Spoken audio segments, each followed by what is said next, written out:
sa pong pagpapuri sa Panginoon na muli ay nakatayo ako sa inyong harapan na talagang sa kanya lang naman talaga ako umaasa.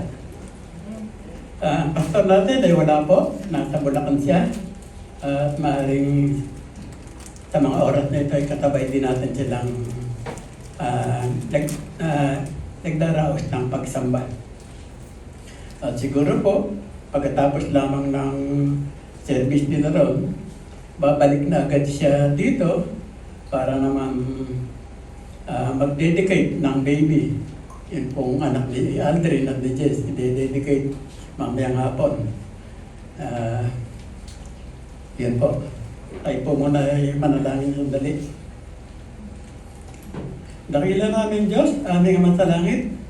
Salamat po sa umagang ito na muli ay gagamitin mo ang instrumento para makapagbahagi ng mensahe mula sa iyong salita. At dalangin ko, O Diyos, na sa lahat ng sasabihin ko ay nawa ito ay puro para sa kalwalatian mo.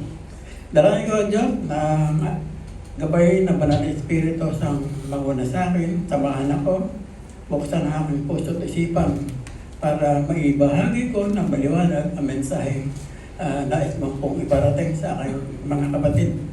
Dalangin ka rin, O Diyos, para sa aking mga kapatid, buksan mo ang kanilang mga mata, ang tenga, ang puso at isipan upang ang salita mo na ibabahagi po ngayon mula sa iyong salita ay tumanim sa kanilang puso at isipan at magbigay babala sa kanilang lahat, sa kanilang pamumuhay Kristiyano, lalong-lalo na po ngayon na kitang-kita na mukha na para po malapit na kayo nakating. Kaya kayo na nga po ang bahala sa lahat, sa amin lahat dito. Muli, ito po ang dalangin ko in Jesus' mighty name. Amen.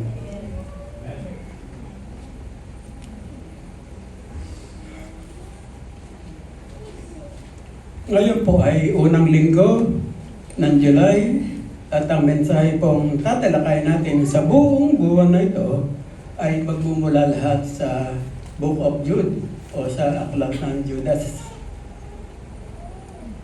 At binililan lamang po ako ng ating pastor na ako na ang bahalang magmensahe o ikaw na po bahalang pumili ng iyong mensahe.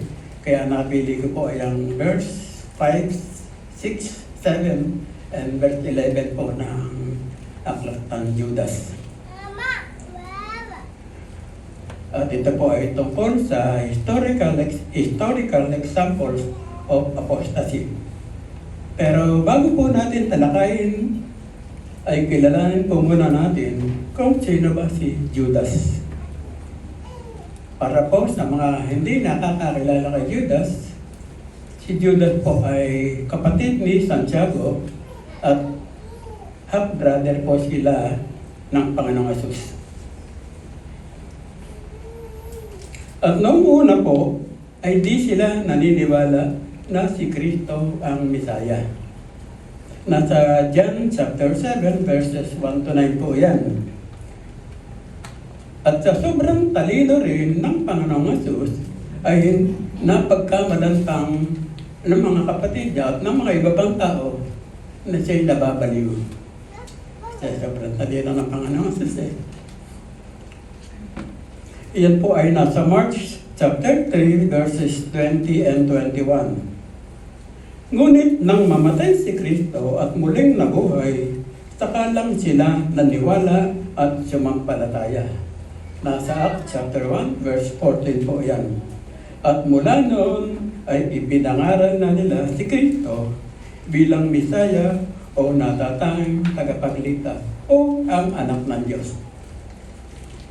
At ngayong umaga, tatalakayan natin ang verses 5, 6, 7, and 11. Sabi ko nga kanina, tungkol po ito sa historical examples of apostasy. Ano po ba ang ibig sabihin ng apostasy? Ang ibig sabihin po nito ay pagtalikod o lubusang pagtalikod o pagtatakwil sa Diyos. Isang halimbawa po diyan ay ang Iglesia ni Kristo. Hindi nila kinikilalang si Kristo ay Diyos. Ang pagkakakilala nila hanggang sa kasalukuyan ay tao lamang si Kristo. Kaya yun po ay isang halimbawa ng hayagang pagtalikod sa Diyos. Sa pang halimbawa, ang mga Muslim. Ang mga Muslim man po ay hindi rin kinikilala na si Kristo ay Diyos.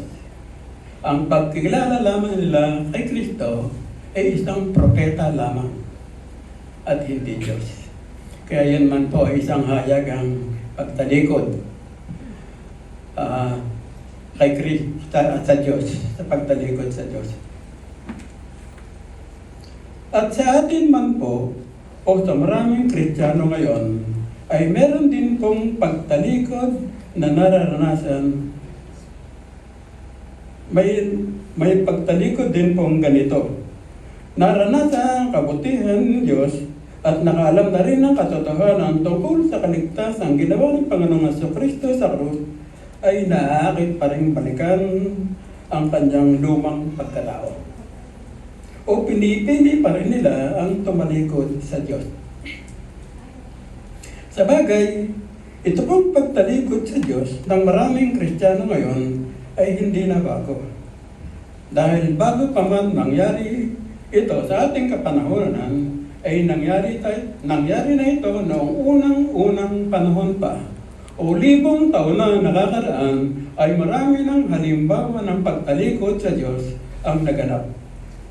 At yan po ang pinakabuod o bahagi ng sulat ni Judas na binanggit sa ating teksto.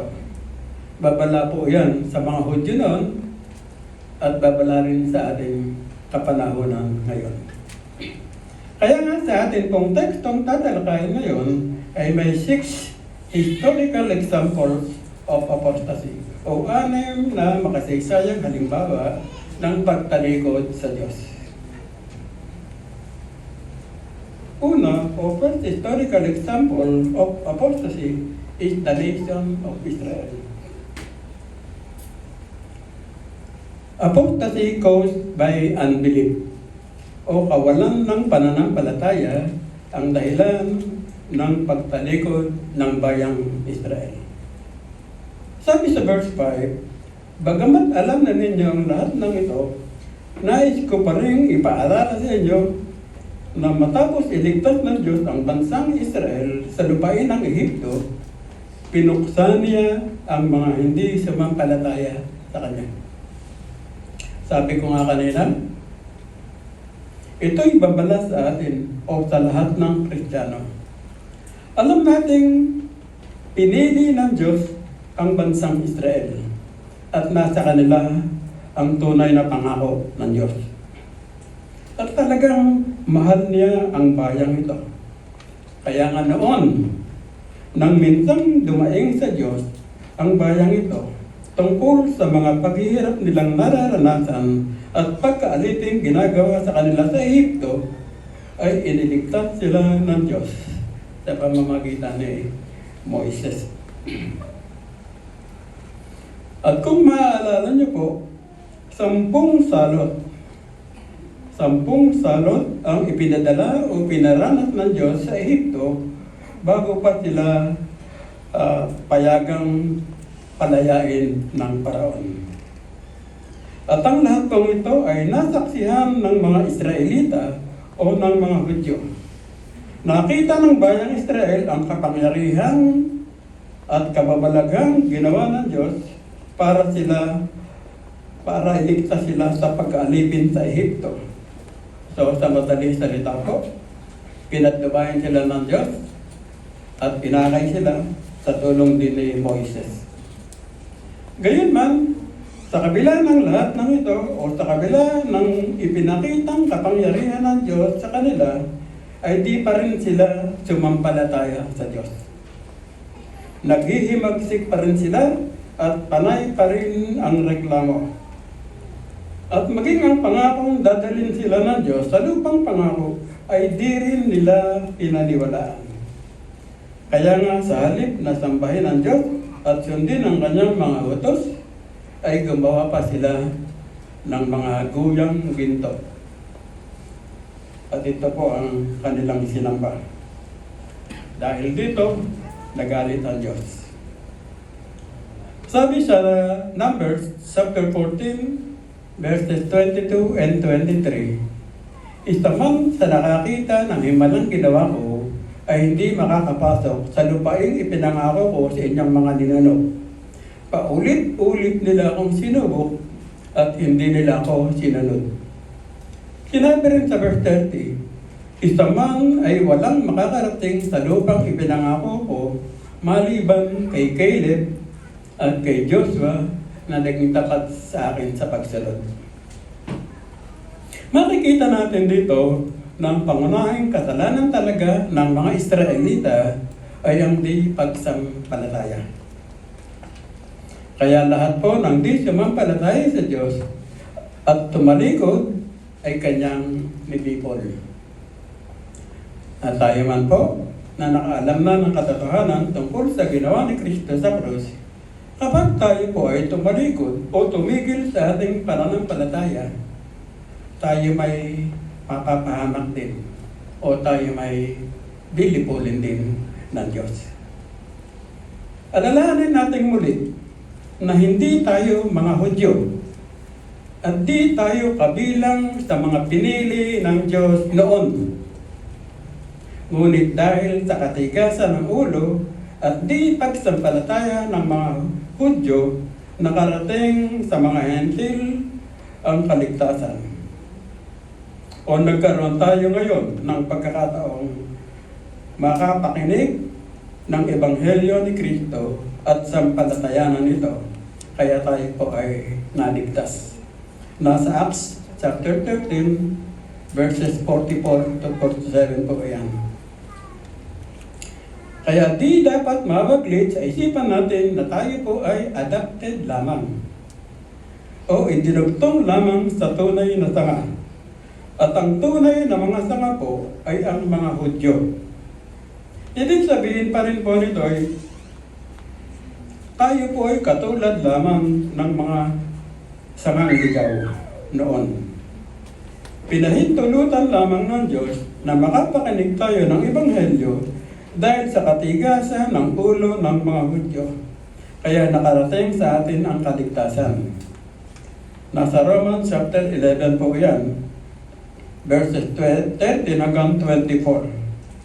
Basahin niyo po pag may time kayo. Pero mas maganda po talaga pag nag-download. Para pag uwi niyo, meron kayong pinagbubulay-bulayan. Makita niyo talagang totoo yung salita ng Diyos. Tuloy mo natin. At dahil nga sa di pagsampalataya ng mga Hudyo o ng tunay na sanga, pinutol sila ng Diyos. At tayong mga ligaw na sangang sumampalataya kay Kristo, ang idinugtong ng Diyos sa tunay na sanga. Kaya ingatan po natin ang ating kaligtasan. Kung ang mga tunay na sanga o tunay na mga Hudyo na di sumampalataya ay pinutol ng Diyos, lalo na po tayo. Madali lamang tayong putulin kapag tayo po ay tumalikod sa ating pananampalataya. Bakit? Dahil tayo po ay idinugtong lamang.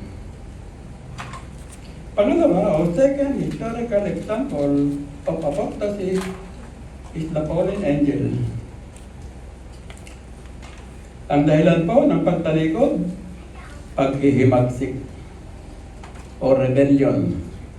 Verse 6, alalahanin din ninyo ang mga anghel na di nanatili sa kanilang dating kalalagayan at kapangyarihan, kundi iniwan ang kanilang tahanan. Sila'y ginapos ng Diyos ng di napapatid na tanikala at ibinilanggo sa puso ng kadiliman hanggang sa hatulan sila sa araw ng paghuhukom. Dito ipinapaalala ni Judas sa atin ang mga anghel na nagrebelde at tumalikod sa Diyos. Sino po ba ang mga anghel na ito? Ang mga anghel pong ito noon ay makalangit at mga espiritual na mensahero ng Diyos. Sila ay mga espiritong nilikha ng Diyos para maglingkod sa Kanya. Kaya mataas ang kanilang kalalagayan kaysa sa karaniwang tao.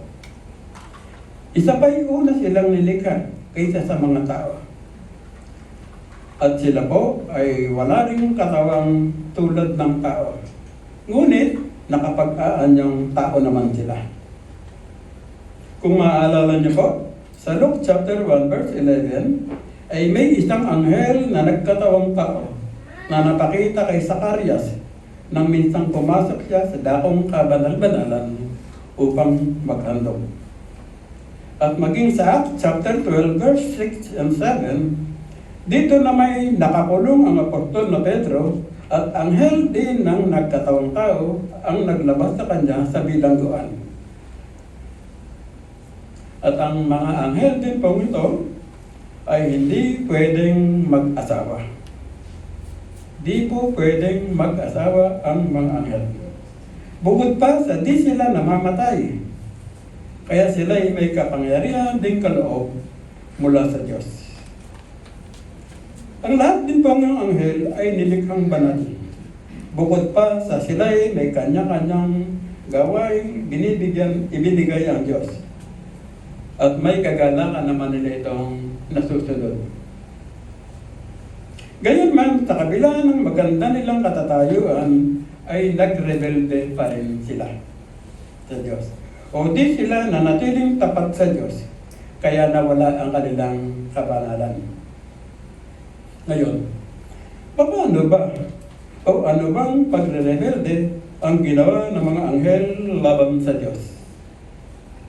Nasa Genesis chapter 6, verses 1 and 2 po yan. Ang sabi dito, napakarami na ng mga tao sa daigdig ng panahon ngayon.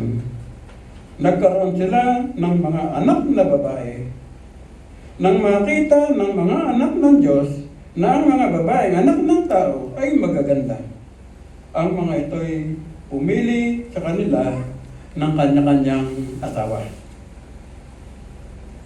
By the way, baka po ma-misinterpret ninyo ang mga anghel po ng Diyos na tinutukoy sa aking binasa ay ang mga anghel na nagrebelde o naghimagsik laban sa Diyos. Sinuway nila ang utos ng Diyos na di sila dapat mag-asawa. Pero nang makita nga nila na ang mga anak ng tao ay magaganda, pumili sila ng kanya-kanyang asawa. Nakuha niyo po. Sabi ko nga kanina, ang mga anghel po ito ay may may kakayahang mag-anyong tao. Kaya sinipingan nila ito. Kaya nga nagkaroon ng mga higante sa kapanahunan nila. At hindi po katang-isip yung mga higante, talagang malalaki po yan. At ang mga higante po ito, ang naging bunga ng pakikipagtalik ng mga anak ng Diyos sa mga anak ng tao. At ang mga higante rin po ito ang tinanghal na dakila at tanyag na tao noong unang panahon. Kinatatakutan sila dahil sa bukod na sa malalaki ay malalakas pa. Ngunit ang mga katangian na malalang ito ay ginagamit nila sa kasamaan. At ito po hindi nalilingid sa Diyos. Genesis chapter 6 verse 5, nakita ni Yahweh na laganap na ang kasamaan ng tao sa daigdig. At puro kasamaan na lamang ang palaging nasa isip ng mga ito. Kaya ang sabi rin niya sa Genesis 6:3, hindi ko ipahihintulot na mabuhay ng habang panahon ang tao sapagkat siya'y makasalanan. Hindi na lalambas sa 120 taon ang kanyang buhay sa daigdig. Dati po kasi umaabot ng 500 taon hanggang mahigit 900 taon ang buhay ng tao. Pero dahil lumaganap na kasamaan sa daigdig, pinababa ito ng Diyos at ito po'y dahil o mula sa mga anghel na naghimagsik at nagkasala sa Diyos. At dahil nga sa paghihimagsik ng mga anghel Ang naging bunga nito sa daigdig ay nagpapakasama ang tao. At sa galit ng Diyos, ginapos niya ang mga anghel ng di napapatid na tanikala at ibinalanggo sa puso ng kadiliman. 2 Peter 2:4. Hindi pinatawad ng Diyos ang mga anghel na nagkasala. Sila itinapon sa impyerno kung saan sila iginapos sa kadiliman upang hintayin ang araw ng paghuhukom.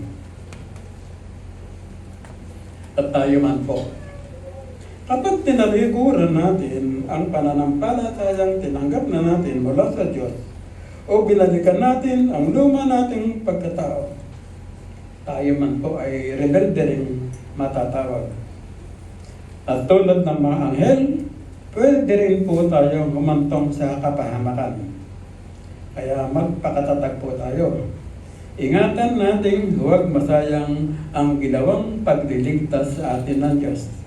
Lalong-lalo na po ngayon, patama ang tao sa daigdig. Pangatlo po,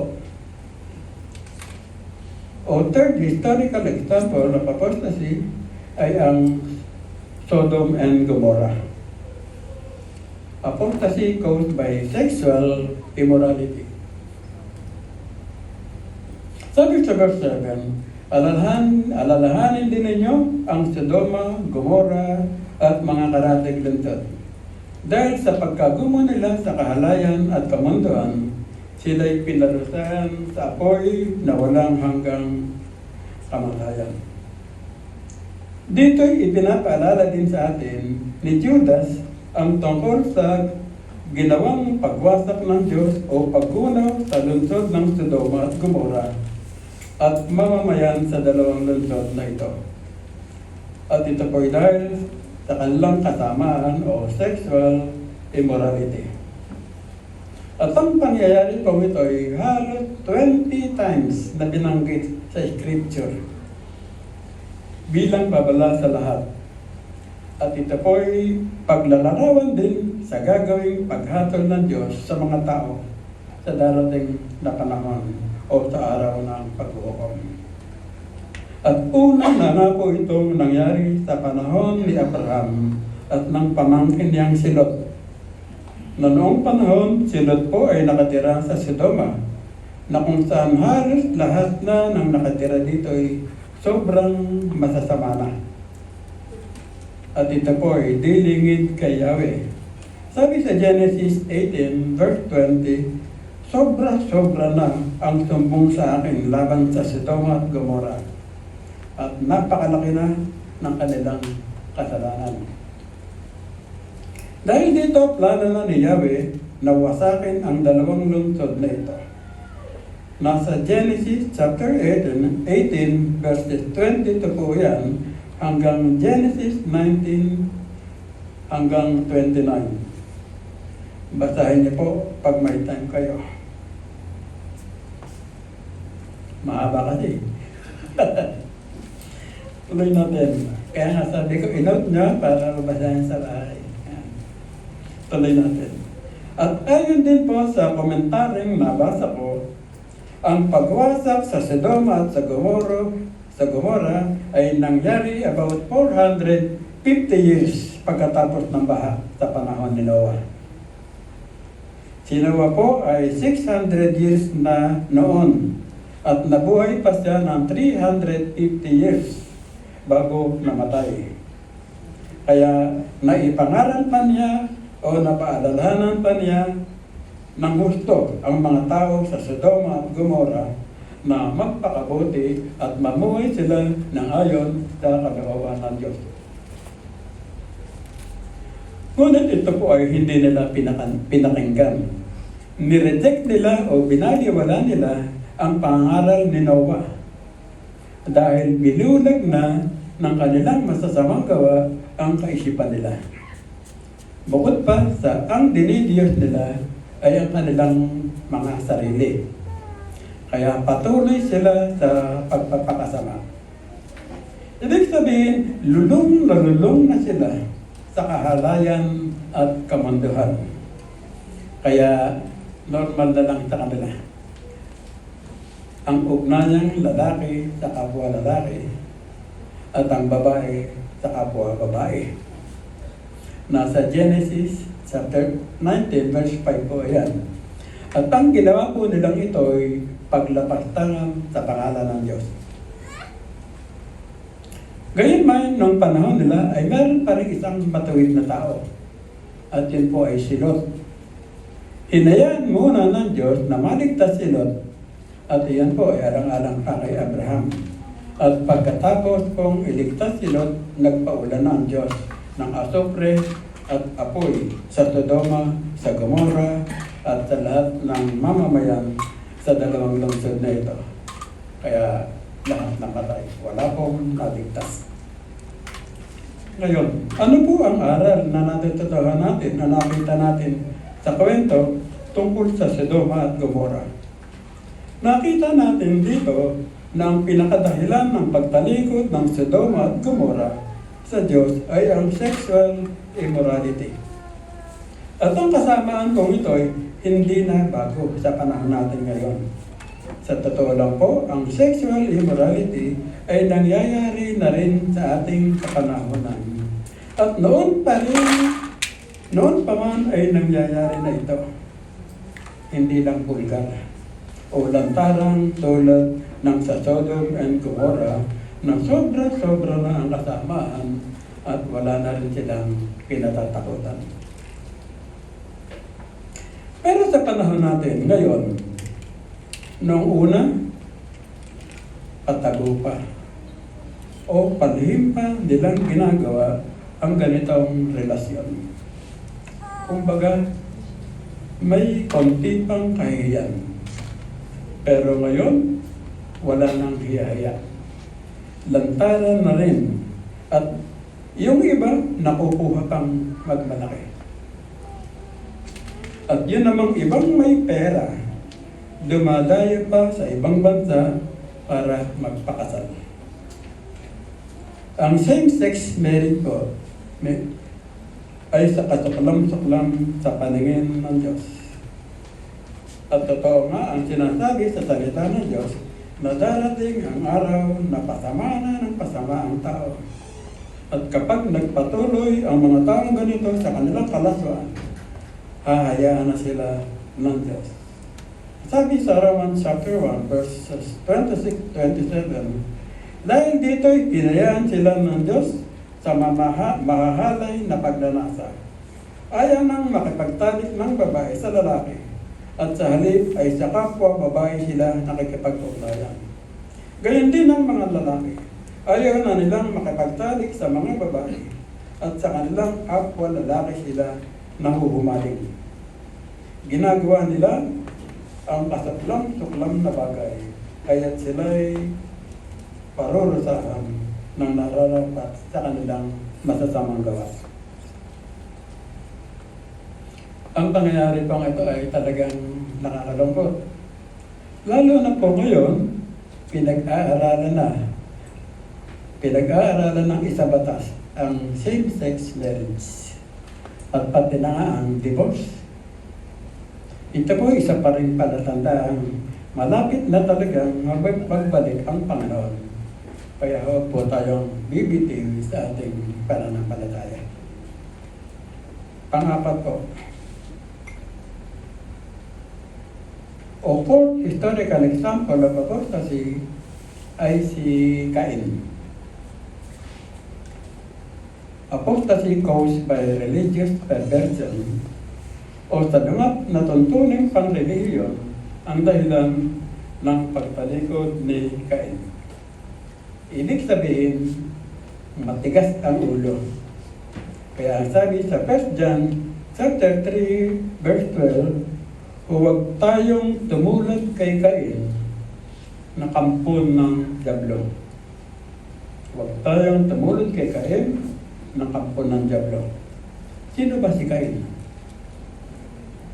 Si Cain po ay panganay na anak ni Eva at Adan. At sa mga nakakakilala po kay Cain, siguradong kilala din ninyo ang kapatid niyang si Abel. Si Abel po ay mabuting tao. Lumaki siyang may matuwid at may takot sa Diyos. At noon pong panahon nila, dalawa lang ang pangunahing trabaho. Una ay ang pagsasaka at pangalawa ay pastor o tagapag-alaga ng mga hayop. Si Cain po ay isang magsasaka at si Abel naman ay isang pastor. At sabi sa Genesis chapter 4 verses 3 to 5, dumating ang panahon na si Abel ay naghandog ng kanyang ani sa bukid. Kinuha naman ni Abel ang isa sa mga panganay ng kanyang kawan. Pinatay niya ito at inihandog ang pinakamainam na bahagi. Si Yahweh ay nasiyahan kay Abel at sa kanyang handog. Ngunit hindi niya kinalugdan si Cain at ang kanyang handog. Dahil dito, hindi mailarawan ang galit ni Cain sa tindi ng galit. Dito'y mai-imagine na natin o mailalarawan na natin kung anong pagkatao at pag-uugali meron si Cain na mga dahilan ng kanyang pagsuway at pagtalikod sa Diyos. Ano-ano po ba ang mga ito? Una po ay ang element of heart. Ang puso't isipan po ni Cain, dito'y wala sa paghahandog. O dito to ang laman ng kanyang puso sa paghahandog. At para sa kanya, ito isang tradition lamang at hindi tungkulin. Kaya sa madaling salita po, di bukal sa puso ang kanyang paghahandog at wala rin kasamang pag-ibig at pananampalataya. Kaya di siya kinalugdan ng Diyos. Pangalawa, element of truth. Di po totoo ang ginawang paghahandog ni Cain dito. Bakit? Dahil hindi po yung bahagi ng pinakamainam niyang ani ang inihandog niya sa Diyos. Kundi ang inihandog niya ay kung ano lang ang gusto niya. At di yung gusto ng Diyos. Kaya di tinanggap ng Diyos ang kanyang handog. Gayon may binigyan pa rin siya ng pagkakataong baguhin ang kanyang handog. Pero hindi pa rin niya ginawa. Talagang matigas ang ulo.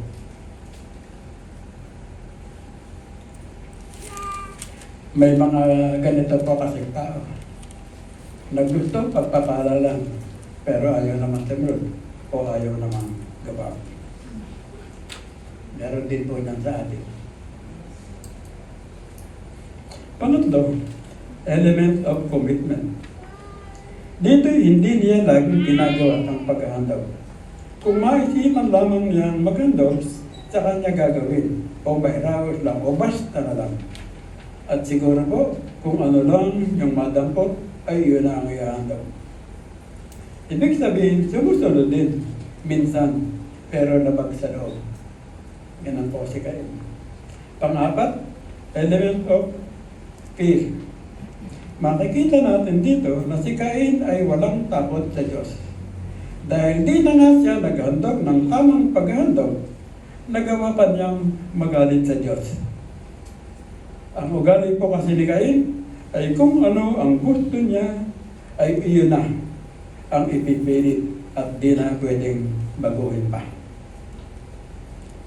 At bukod pa dito, dahil sa inggit niya sa kanyang kapatid na si Abel, walang takot din niya itong pinatay.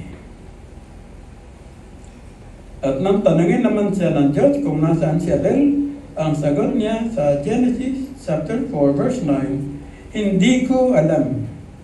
Bakit? Ako ba'y tagapag-alaga ng aking kapatid? Makikita natin dito na bastos pang sumagot si Cain at walang galang. Kaya pinarasan siya at di pinatawad ng Diyos. Ngayon, kung i-relate natin ang buhay ni Cain sa buhay natin ngayon, may pagkakaiba kaya? May pagkakaiba kaya? Tingnan natin. Una, si Cain ay naghandog nga, pero di bukal sa puso di bukal sa puso. At tayo man po, o ang iba sa atin ay katulad din ni Cain.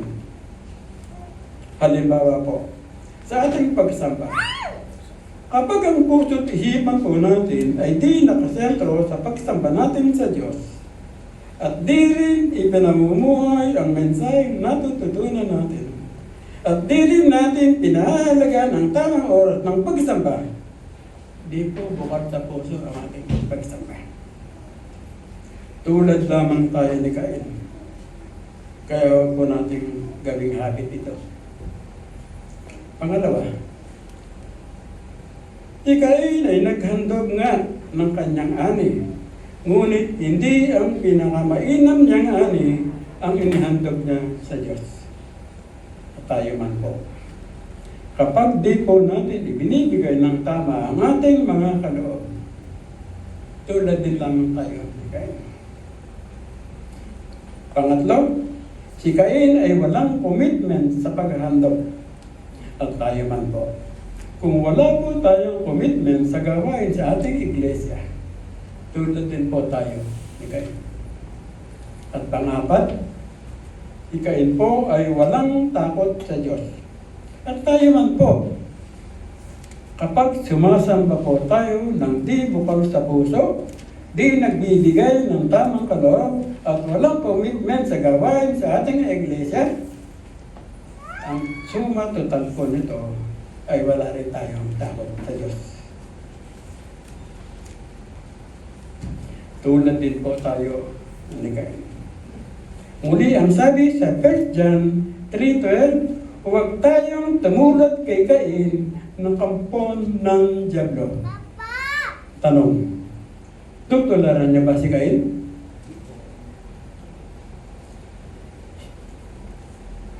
Buti walang sumagot. Kung may sumagot, hindi yun nakikinig.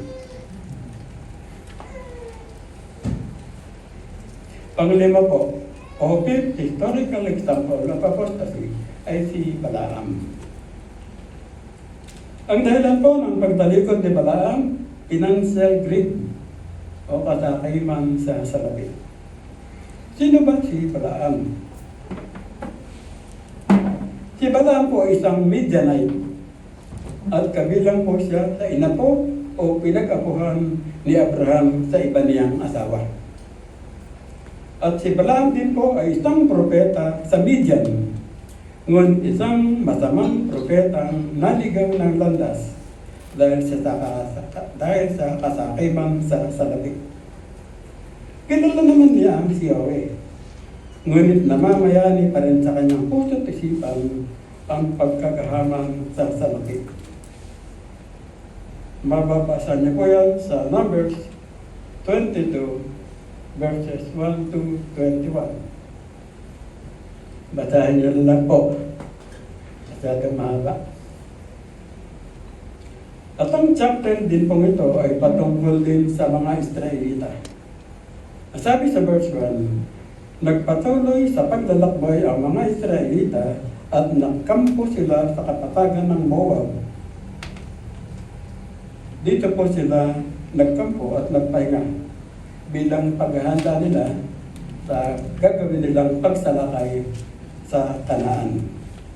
Noong po kasing panahon nila o panahon sa lumang tipan ay kabi-kabila ang digmaan o labanan ng kaharian laban sa kaharian. At noon din pong panahon ngayon ay walang nakatatalo sa mga Israelita dahil ginagabayan sila ng Diyos.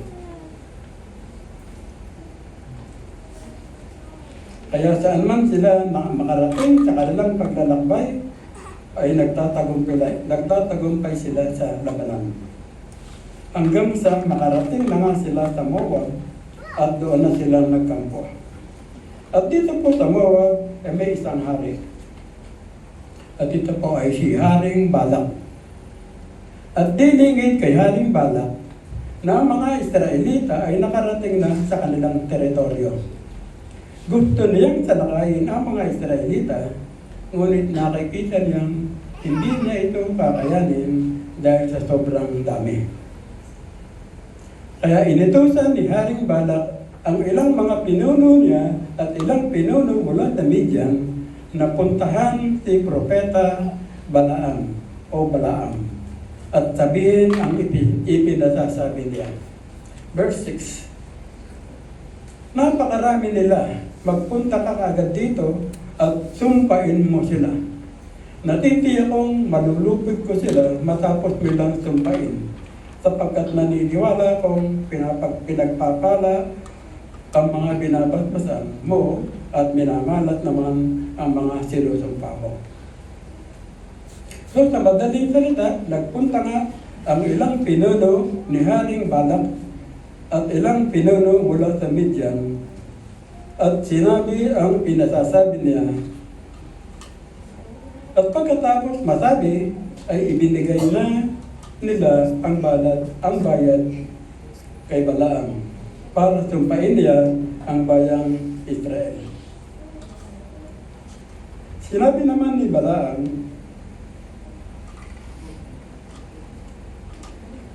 dito na kayo matulog ngayong gabi para masabi ko agad sa inyo ang anumang sasabihin sa akin ni Yahweh. Kinabukasan, sinabi ni Balaam sa kanila, umuwi na lang kayo, ayaw akong kasamahin sa inyo ni Yahweh. Kaya umuwi na sila. Ngunit muling nagpasugo si Haring Balak ng mas maraming kagalang-galang na pinano kay Balaam at pinasasabi ang ganito. Huwag ka nang mag-atubiling pumunta dito dahil pararangalan kita ng mabuti at anumang hilingin mo ipagkakalob ko sa iyo. Sumagot si Balaam, ibigay man lahat ni Haring Balak ang lahat diyang kayamanan ay hindi ko susuwayin ang utos ni Yahweh.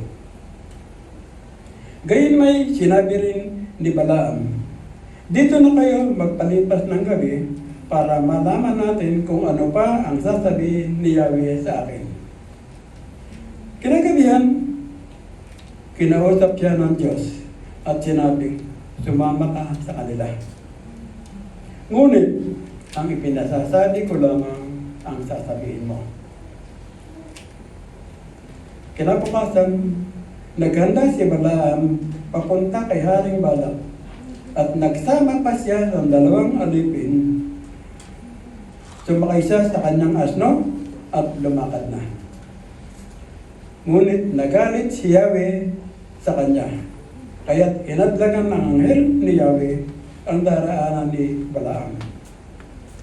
Dito'y 3 beses na lumihis ng daan ang asno at 3 beses ding nakaranas ng hagupit kay Balaam dahil ayaw sumunod. Kaya pinagsalita ni Yahweh ang asno. Sinabi ng asno, mulot sa pol ay naging tapat ako sa iyo. Wala akong kasalanang ginawa sa iyo. Pero pinalo mo ko ng 3 beses. Sinabi naman ni Balaam, pinalo kita dahil ginagawa mo akong hangal. Kung may espada lang akong hawak, baka napatay na kita. Dito'y napakita na ang anghel ni Yahweh sa daan at may hawak na espada. Ngunit nagpatira pa si Balaam. Ang sabi sa Numbers 22 verses 32 hanggang 35 guys. Numbers.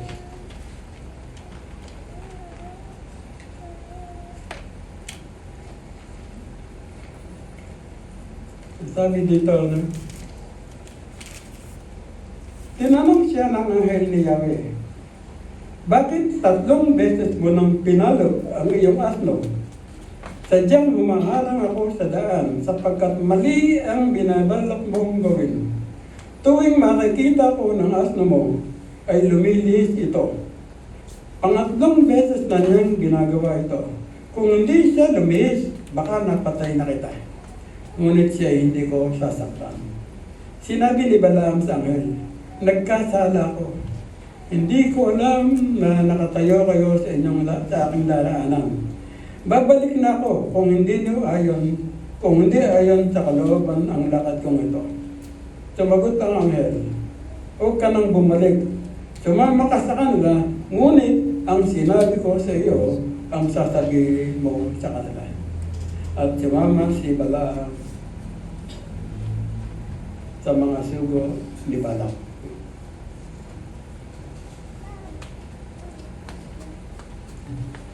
Kaya tuwang-tuwa naman si Balak nang dumating si Balaam. Kinabukasan, sinabi ni Balaam kay Balak,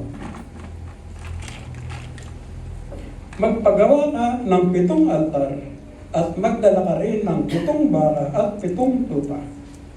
Sa madaling salita, naghandog silang dalawa, 1 toro at 1 tupa sa bawat altar. At sa lugar na natatanaw nila ang kampo ng mga Israelita. Ngunit nagulat si Balak sa ginawa ni Balaam. Dahil sa halip na tumpain ni Balaam ang mga Israelita, ay binasbasan pa niya ang mga ito. Kaya sinabi ni Balak, bakit sa halip na tumpain mo ang mga Israelita, ay binasbasan mo pa ito? Sumagot si Balaam, hindi maaaring di ko sasabihin ang ipinasasabi sa akin ni Yahweh. Kaya't lumipat sila sa ibang lugar, sa lugar na di natatanaw ang mga Israelita. At nagpagawa muli si Balak ng 7 altar at nagdala uli ng 7 baka at 7 tupa.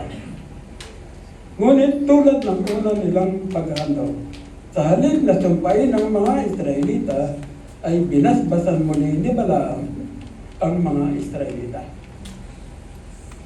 At sa pangatlong pagkakataon ay naghandog muli sila, pero ganon pa rin ang nangyari.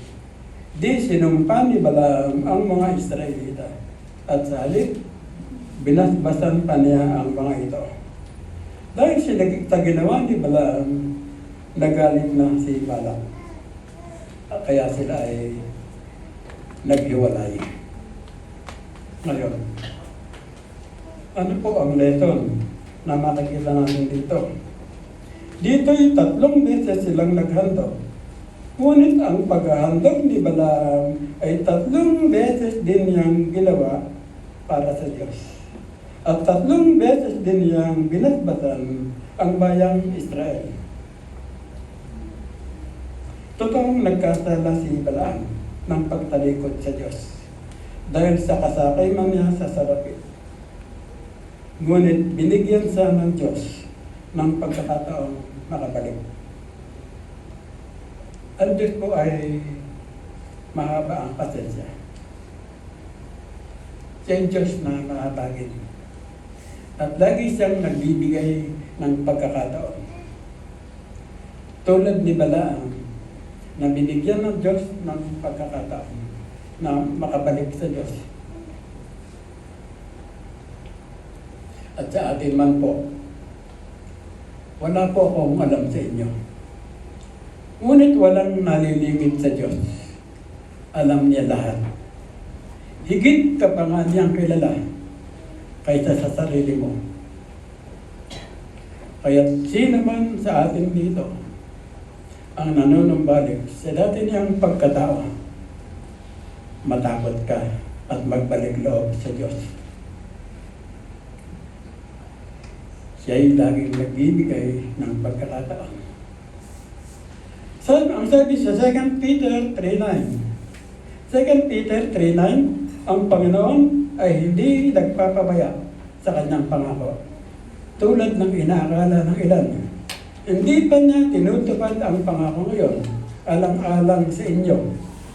Binibigyan pa na ng pagkakataon ang lahat upang magsisi at tumalikod sa kasalanan, sapagkat hindi niya nais na may mapahamak. Naiinit na po. Ang panganib ay si Korah. At ang halimbawa po ng pagtalikod ni Korah ay mababasa niyo sa Book of Numbers 16:1-35. Basahin niyo na lang po. At ang dahilan ng kanyang pagtalikod ay rejection of divine authority. Ano po ba ang ibig sabihin ng divine authority? Ang ibig sabihin po nito o ang kahulugan po nito ay natatanging karapatan o kapangyarihan. At sagrado po ito dahil ang Diyos mismo ang pumipili ng taong pagkakalooban niya ng karapatang ito. At sa Bible po, si Moises lamang ang pinagkalooban ng Diyos ng karapatang ito o ng divine authority ng pamahalaan ang bayang Israel. Kaya nga nang mamatay si Moises, ang sabi sa Deuteronomy 34 verses 10 to 12, Deuteronomy 34 verses 10 to 12 ay ito. Mula noon ay wala nang lumitaw na sa Israel na propetang katulad ni Moises na nakikipag-usap ng harap-harapan kay Yahweh. Wala na rin nakagawa ng mga kababalaghang tulad ng ipinagawa sa kanya ni Yahweh sa Ehipto, sa harapan ng Paraon at ng mga lingkod nito. Walang ibang nakagawa ng makapangyarihan at pambihirang mga gawa tulad ng ginawa ni Moises sa harapan ng bayang Israel. Ngayon, balik po tayo kay Korah. Nasa kabila po ng mahusay na pamamalakad ni Moises sa bayang Israel, ay meron pa ring taong naghihimagsik sa kanya. At isa na nga po riyan ay si Korah.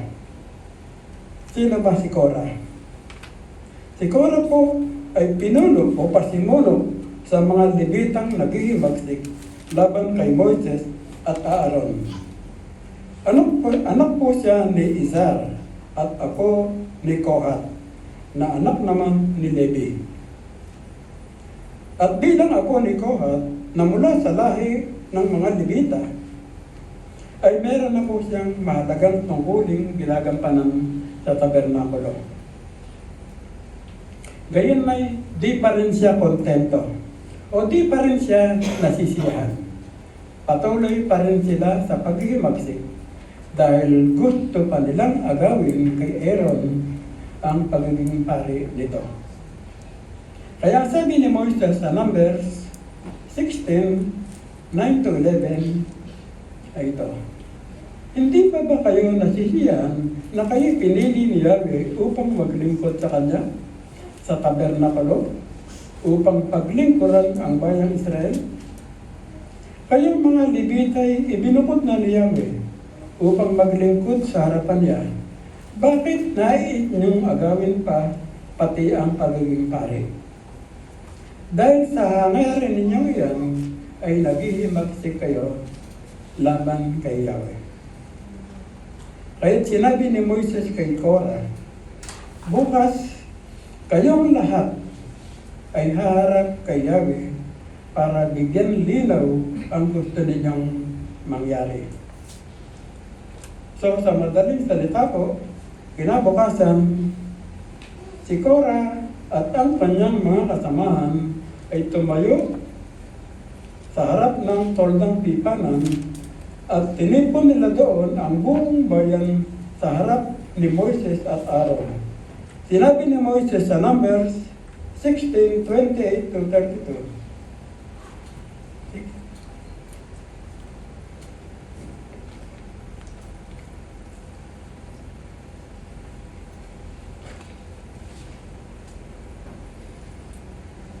Sabi ni Moises, malalaman ninyo ngayon na isinugo ako ni Yahweh upang gawin ang mga bagay na ito.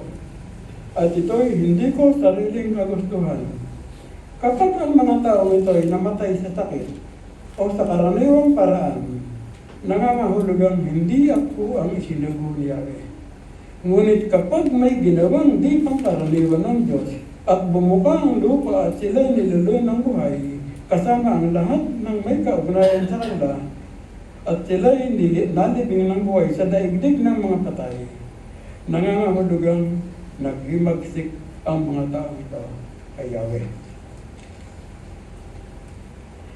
Hindi pa halos natatapos sa pagsasalita si Moises ay bumuka na ang lupa at nilulunan ng buhay si Korah, pati na ang kanilang mga pamilya at mga ari-arian.